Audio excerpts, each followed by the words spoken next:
सावन माह में आने वाले सभी व्रत और त्योहार इस माह की महत्ता को बढ़ाते हैं। ये माह भोलेनाथ की पूजा अर्चना के लिए शुभ होता है। इस दौरान आने वाले पर्व भी महादेव को समर्पित होते हैं। इनमें हरियाली तीज का नाम मुख्य रूप से शामिल है। हर साल श्रावण मास के शुक्ल पक्ष की तृतीया तिथि को हरियाली तीज का पर्व मनाया जाता है। इस वर्ष ये तिथि आज यानी 7 अगस्त को है। ऐसे में हरियाली तीज का व्रत आज रखा जाएगा। ये दिन सभी सुहागिन महिलाओं के लिए बेहद खास है। वह वैवाहिक जीवन में सुख समृद्धि और पति की लंबी उम्र के लिए ये उपवास रखती हैं। वहीं कुंवारी कन्याएं भी योग्य वर की प्राप्ति के लिए ये व्रत करती हैं। इस साल हरियाली तीज के अवसर पर 3 शुभ योग का निर्माण हो रहा है। इनमें परिघ योग, शिव योग और रवि योग का नाम शामिल है।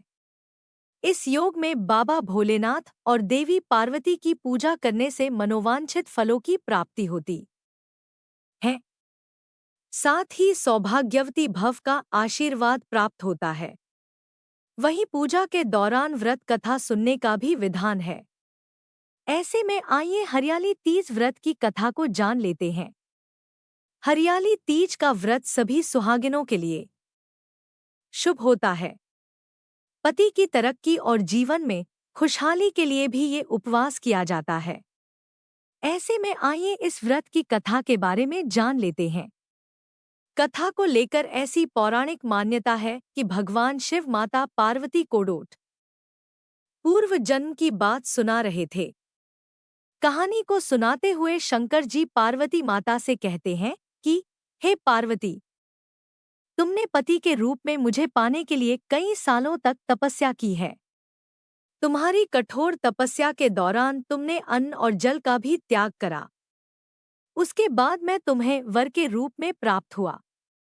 मां पार्वती को बात बताते हुए भोलेनाथ कहते हैं कि पार्वती, एक बार नारद मुनि तुम्हारे घर गए थे।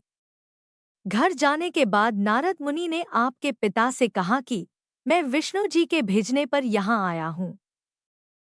विष्णु जी स्वयं आपकी तेजस्वी कन्या पार्वती से विवाह करना चाहते हैं। नारद मुनि की ये बात सुनकर पर्वतराज प्रसन्न हो गए। इसके बाद नारद मुनि की ये बात आपके पिताजी ने आपको बताई। तुम इस प्रस्ताव से दुखी हुई। फिर इस बात का जिक्र तुमने अपनी सखी से किया था। तुम्हारी सखी ने तुम्हें कठोर तप करने की सलाह दी। इसके बाद तुम मुझे पति के रूप में प्राप्त करने के लिए एक जंगल की गुफा में चली गई। वहां तुमने रेत की शिवलिंग बनाकर तप किया। फिर तुम्हारी तपस्या से प्रसन्न होकर सावन मास की शुक्ल पक्ष की तृतीया तिथि पर मैंने तुम्हें दर्शन दिए। इसके बाद तुम्हारी मनोकामना पूरी करने का वचन देते हुए मैंने तुम्हें पत्नी के रूप में स्वीकार कर लिया। इस दौरान तुम्हारे पिता भी गुफा में तुम्हें ढूंढते हुए आ गए। फिर आपने पिताजी से कहा कि मैं आपके साथ चलूंगी, लेकिन जब आप मेरा विवाह महादेव से करवाएंगे। तुम्हारी बात सुनकर उन्होंने ये विवाह करवाने के लिए हाँ कर दी। इस दौरान भगवान शिव पार्वती से कहते हैं कि श्रावण तीज के दिन तुम्हारी इच्छा पूरी हुई और तुम्हारे कठोर तप की वजह से हमारा विवाह भी हुआ है। तभी से लेकर ऐसी मान्यता है कि जो भी महिला सावन तीज पर व्रत करती है, उसके वैवाहिक जीवन में खुशियां बनी रहती है। बोलिए ओम नमः